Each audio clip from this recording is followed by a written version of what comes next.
केरळच्या राजधानीत राजकारणात मोठा बदल घडत तिरुअनंतपुरम महापालिकेची सूत्र भाजपच्या हाती आली।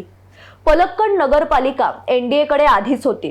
केरळमध्ये पलक्कड हे भाजपच्या सगळ्यात मजबूत गडांपैकी एक मानलं जातं। पण यंदा कम्युनिस्टांचा अभेद्य गड मानली जाणारी केरळची राजधानी तिरुअनंतपुरम मधली महापालिका भाजपने काबीज केली। गेल्या 45 वर्षांपासून ही महापालिका डाव्यांच्या ताब्यात होती। अथक परिश्रमानंतर भाजपने हा ऐतिहासिक विजय मिळवला। भाजपच्या यशाचं गमक सांगणारा व्हिडिओ विवेकने या आधीच बनवलाय आणि त्याची लिंक डिस्क्रिप्शन बॉक्समध्ये दिली आहे। बहुमत प्राप्त करत मिळवलेल्या विजयामुळे भाजपचा महापौर पदाचा मार्ग हा मोकळा झालाय। जवळपास 4 दशकांनंतर एलडीएफ व्यतिरिक्त दुसऱ्या पक्षाचा महापौर तिथे बनणार आहे। ही सुद्धा या निवडणुकीतली एक लक्षवेधी बाब।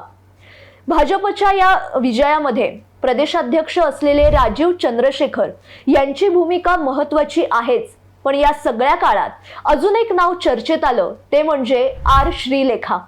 सस्थामंगलम प्रभागातून त्यांनी विजय मिळवला आणि भाजपच्या महापौर पदाच्या संभाव्य उमेदवार म्हणून सुद्धा त्यांच्या नावाची चर्चा आहे। कोण आहेत आर श्रीलेखा? केरळच्या पहिल्या महिला IPS अधिकारी ते नगरसेविका, हा त्यांचा प्रवास कसा आहे हेच आजच्या भागातून जाणून घेणार आहोत। नमस्कार, मी बागेश्री पारनेरकर आणि आपण पाहत आहात डिजिटल विवेक।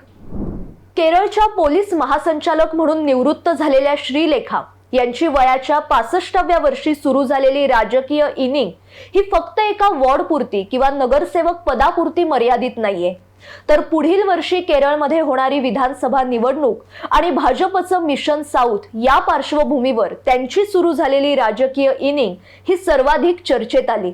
आर श्रीलेखा यांचा जन्म 1960 मध्ये तिरुअनंतपुरम मध्येच झाला। वयाच्या 26व्या वर्षी म्हणजे जानेवारी 1987 मध्ये त्या केरळच्या पहिल्या महिला पोलीस अधिकारी झाल्या।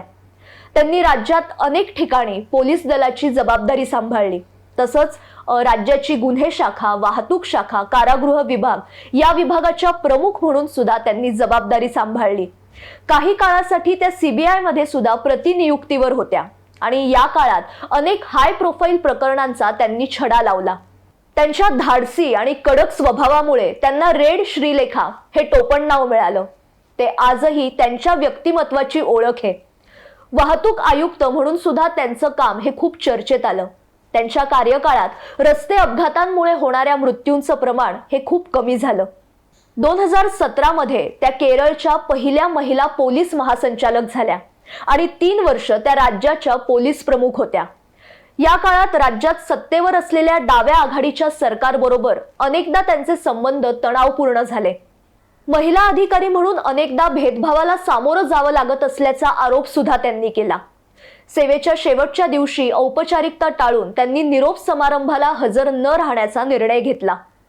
33 वर्षांहून अधिक काळ चाललेल्या त्यांच्या प्रभावी आणि निर्भीड कारकिर्दीत अनेक विक्रम त्यांनी आपल्या नावावर केले। डिसेंबर 2020 मध्ये त्या सेवानिवृत्त झाल्या आणि सेवानिवृत्त झाल्यानंतर पुढच्या 4च वर्षात म्हणजे 2024 मध्ये त्यांनी भाजपमध्ये प्रवेश केला।